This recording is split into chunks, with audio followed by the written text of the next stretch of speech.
mga tol, isang mapagpalang hapon sa ating lahat. Kumusta kayo? Nang una ay ako po ay lubos na nagpapasalamat sa patuloy niyo pong walang sawang pagsuporta.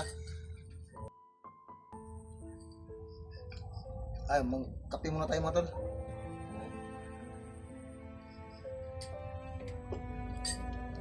Ay, yun pala mga tol ay nakababa pala ako mga tol. Emergency yung pagbaba ko. So hindi na lang ako nag-video. Kasama ko si Brad Julio at si Brad Dave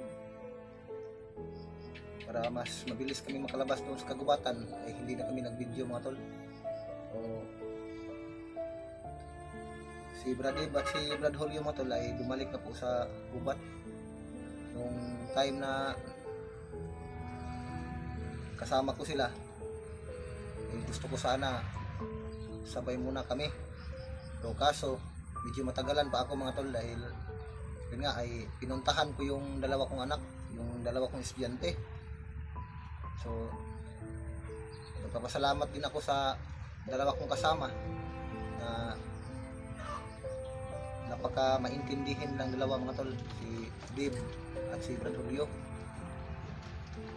Sinamahan nila ako pababa, tapos bumalik din naman sila kaagad para pagpatuloy daw nila yung paghahanap ng aking mag-ina at sa iba pa naming mga kasamahan.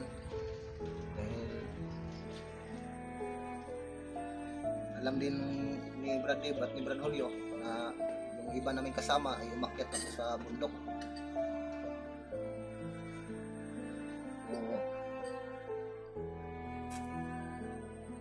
Nakakalungkot mong isipin na hindi ko sila kasama ngayon dito sa baba dahil mas minabuti nila na ako muna ang makababa para makapagpahinga daw din naman.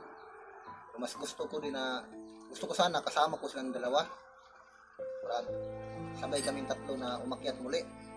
So, ang problema itong pagbaba ko emergency talaga mga tol.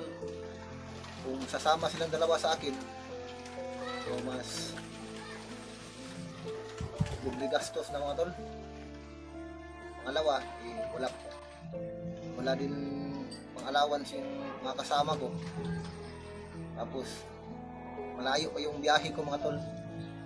Pinuntahan ko talaga yung dalawa kong anak dahil nung nagbaba kaming tatlo para maghanap ng makakain doon sa nayon,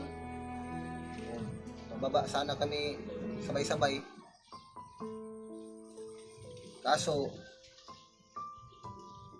biglang tumawag yung kapatid kong babae, pinaalam sa akin na yung dalawa kong anak na nag-aaral ay hindi na pumasok sa paaralan mga tol dahil hinahanap niya yung mama niya, pati ako. Nasaan daw si mama niya, pati yung kapatid niya, yung bunso ko. Sinabi ko na lang na trabaho si mama niya,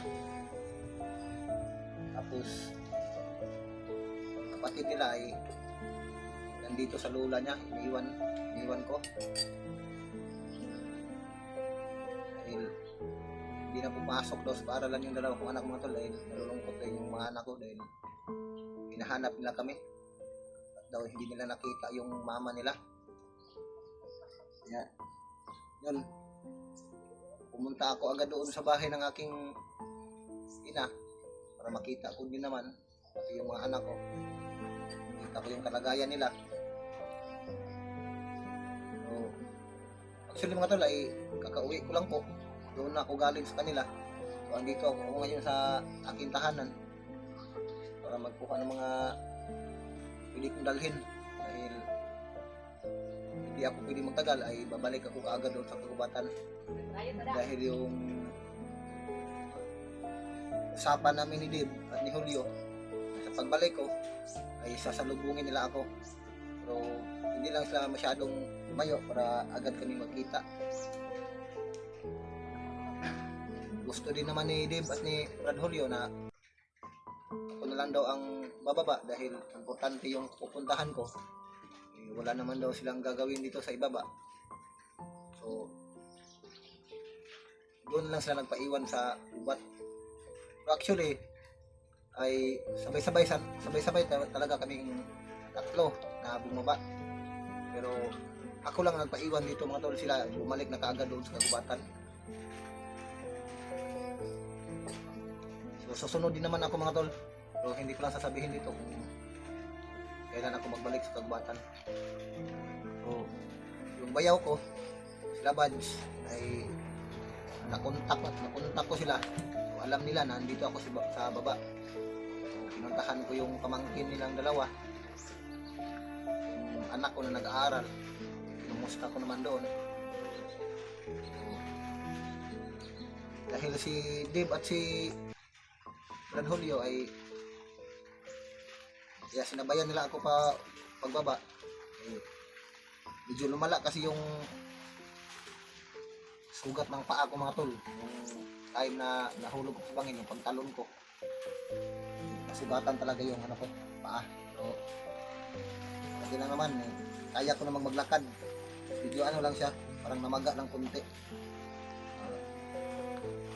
Nilagyan ko ng ano dito, yung dahon ng malunggay para hindi maano.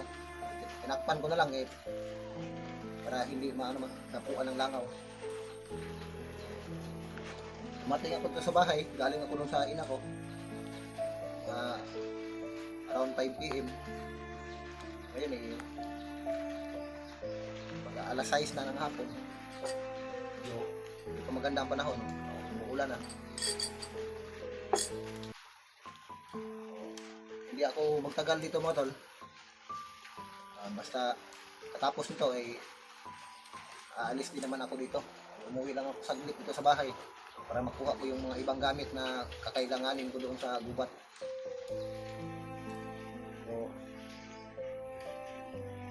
So yung mga tol, i-share lang ng aking mga kasama doon sa kagubatan. Dito na ako sa baba. Hindi naman ako pwede magtagal dito. Aakyat naman ako muli para ipagpatuloy yung paglalakbay at mahanap ko yung mag-ina. Para magkita-kita din naman kami ng aking mga kasama doon.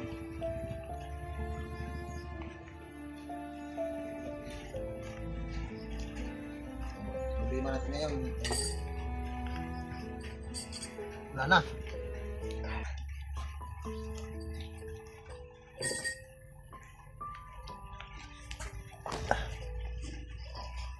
Pasok muna ako sa loob mga tol dahil umuulan.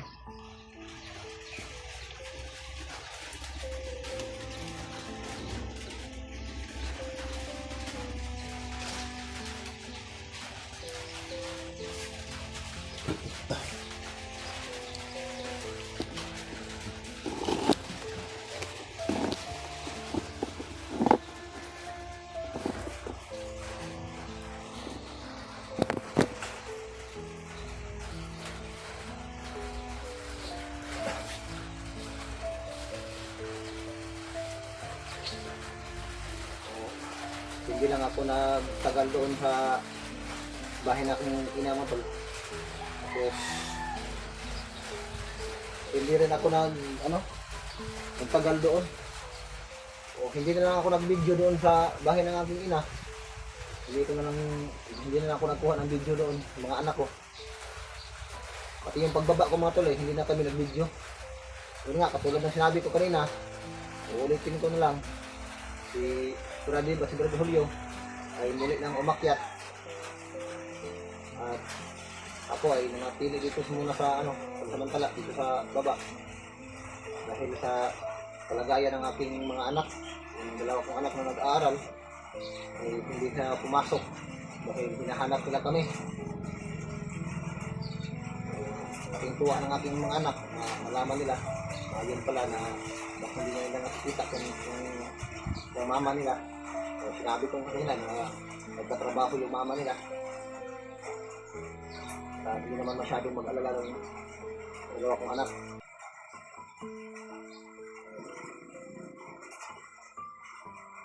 Pangalawang araw ko na ito matulog sa baba. pagkatapos nito,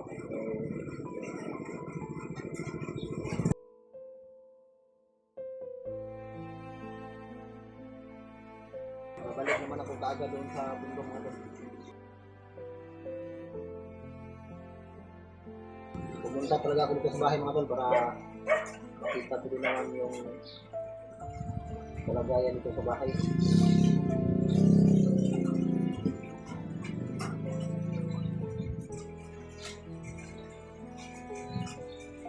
I-forward lang po ng aking videos doon sa mga kasama ko.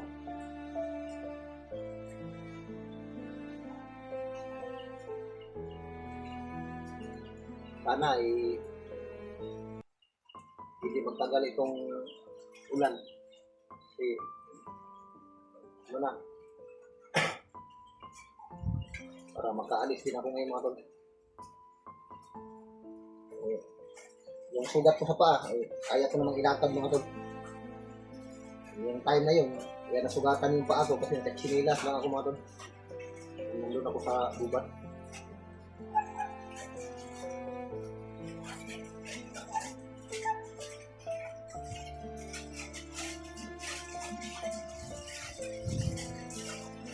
Lakas yung hangin.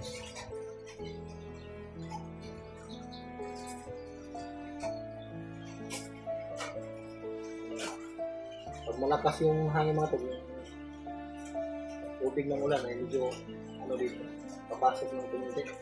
So dito ako ng umupo. So doon kanina, mabasa kasi ako doon.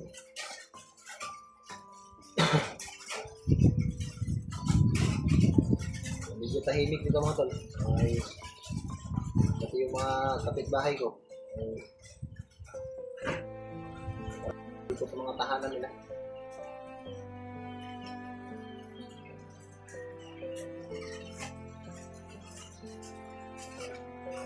Kailangan ko munang maghanda ng mga gamit. O, hindi na sana ako pupunta dito sa bahay ko. Pero problema, yung ibang gamit ko ay nandito. Galing doon sa bahay ng aking mama. Pagkatapos ko silang bisitahin, dumiretso muna ako dito. So after nito, aalis ako. Pero hindi ko lang sasabihin kailan ako magbalik sa kagubatan mga tol. So abangan nyo na lang yung pagbalik ko sa bundok mga tol. At pati-share ng aking video kung sakaling makita ito ng mga kasama ko na bumalik na ako sa gugat para agad nila akong masalubong sa pagbalik ko doon sa gubat.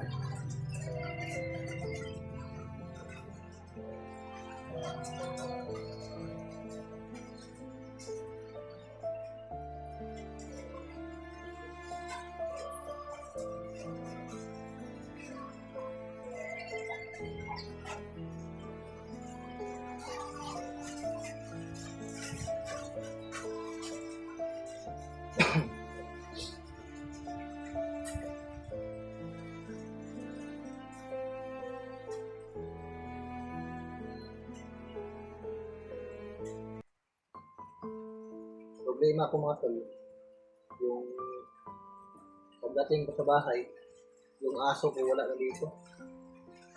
Kasi naiwan yung aso ko mga tol, hindi ko alam kung nasaan yun. Kasi yung alaga ko pusa dito mga tol, wala talaga. Pagka nandun sa kapitbahay, so medyo distansya kasi yung pagitan ng kapitbahay ko dito.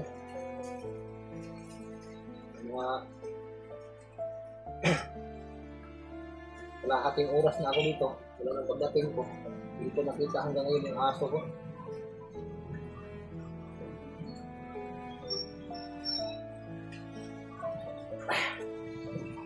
Medyo namanhid talaga yung ano ko mga tol.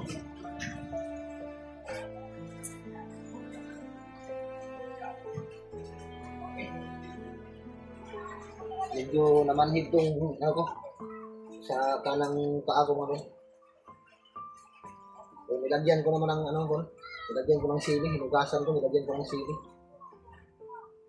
So, yung sili, yung labuyo. Nilagyan ko. Para yung platelet ay lalabas. Kapag nilagyan mo kasi ng sili, labuyo, yung yung platelets ay isang lalabas yun. So, malilinis yung sugat mo.